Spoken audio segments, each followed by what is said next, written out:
When gaming hardware companies try to make headphones, more often than not, it doesn't go right.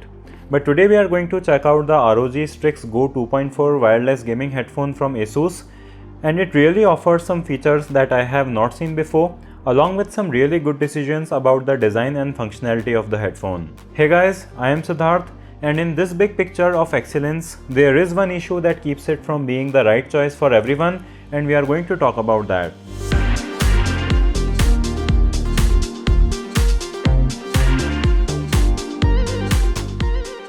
Opening the box, you get greeted by this welcome card which shines in multiple colors.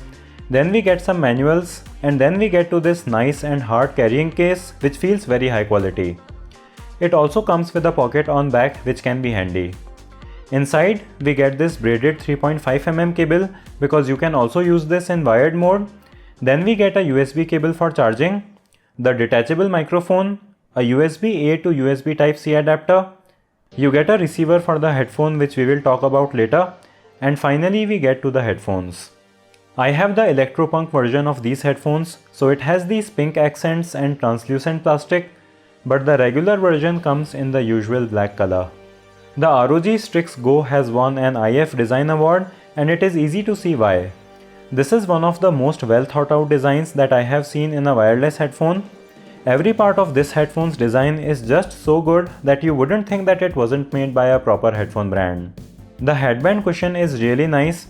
The ear cups swivel to 90 degrees so you can rest them on your chest while not using them.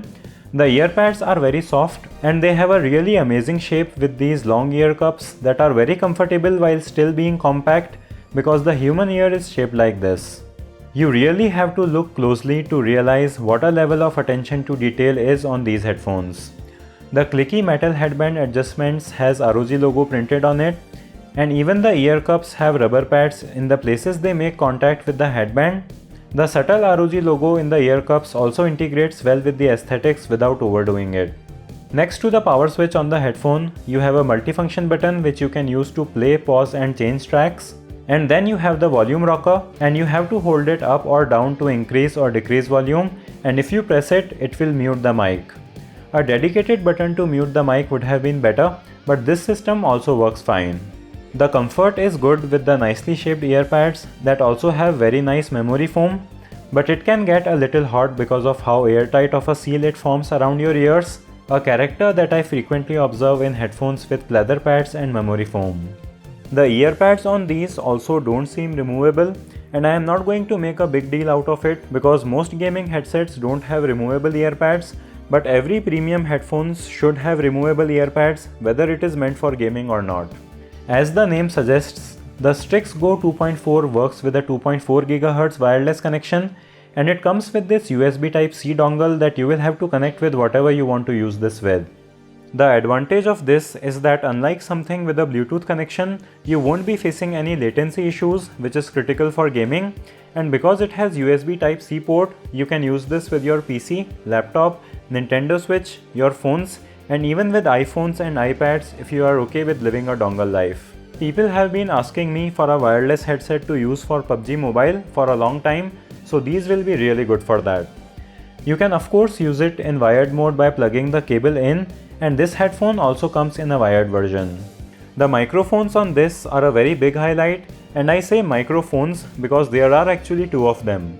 So you have a detachable boom mic which is easily adjustable, but you may often forget to have it plugged in, or you might be using this with your phone without having it plugged. So for that, ASUS has included an inbuilt microphone, which is a really amazing idea, and this is how the inbuilt microphone on the headphone sounds like, and it sounds pretty good for an inbuilt microphone. But the boom mic on these headphones is very extraordinary because it includes ASUS's AI noise cancellation, and when I first heard about it, I just thought it was a gimmick because brands just keep adding AI to everything they release, but I was really blown away by how well it works when I tried it.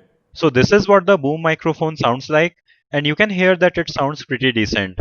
But now I will play music on my phone at full volume, and you can hear with the lav mic how loud this phone is.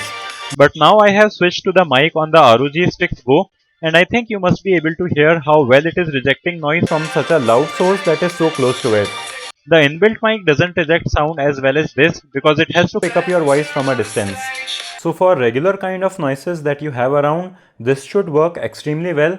And suppose if you are in a gaming cafe where many people are shouting, this should be able to reject that noise very well, which is kind of a big deal. By the way, make sure that you are subscribed to the channel with bell icon so you don't miss out on future videos. The battery life on these is around 25 hours, and they also work if you keep them plugged in with a charger while using them. And they also support fast charging with 15 minutes of charge providing 3 hours, so you should really not face any issues with the battery life. Coming to sound quality, I think that this is a very capable gaming headset. The soundstage and imaging on these is nicer than the lower priced gaming headsets that I have tried, and you do feel a very good sense of movement when things go from left to right or when there is action going on a distance in a game. But these have a very treble emphasized sound signature, and it is almost like they just pushed the treble frequencies up by 4 or 5 decibels. So for music and general non-gaming use, I really didn't like these at all. If you listen to electronic music that is treble heavy on these, then your ears will probably start hurting.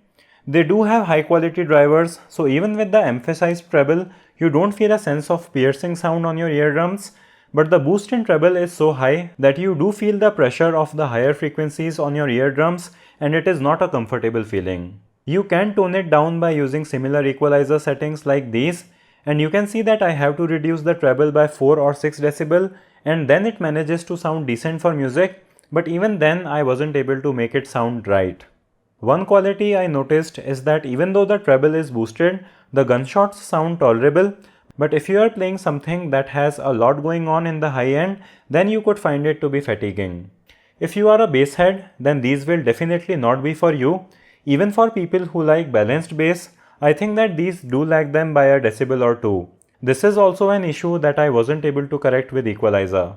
So while I think that these should be good for gaming, especially for people who like a treble heavy sound signature because it helps them in hearing the footsteps more easily, I don't think that they will be great for general media consumption. I also asked this question in some audiophile groups that I am a member of, and most people did share similar thoughts as me on this subject of what kind of sound signature is better for gaming, but I also had very vocal responses from some people who said that they like treble emphasized headphones for gaming, and some said that they find the high treble headphones to provide better clarity in footsteps and voices. So you will have to know what you want, and you could also let me know in the comment section about what kind of sound signature you like for gaming. So in conclusion, I have slightly mixed feelings about this headphone. I totally love how well made it is, the attention to details it has, I like how it looks, the microphone works extremely well, and the second internal microphone is just a genius idea. Battery life is great, comfort is great, and it is just a headphone that has been executed very well. These cost around $200 and I think these do have enough technology and quality in them to justify the price. The sound is something that I do not agree on as a person who mostly reviews audiophile gear. I have gamer friends who also share similar thoughts about how gaming headphones should sound like, but there are people who like this high treble sound signature, and for those people, these are really going to be the best gaming headphones in this range. But if you like a balanced sound in a headphone, or if you want to enjoy strong bass lines in music or movies, then these are not going to be the ones for you. These are strictly meant to be used as gaming headsets only. Generally, I don't care a lot about a product if it has a character that I don't like, but this particular headphone just does everything so well that I do feel a little sad that the sound signature is not more versatile. Non-removable earpads at this price point are also not a good thing. So I'll have links to buy this in the video description. Give this video a thumbs up if you liked it or a thumbs down if you disliked it. Subscribe with bell. Thanks for watching, and I'll see you in the next one.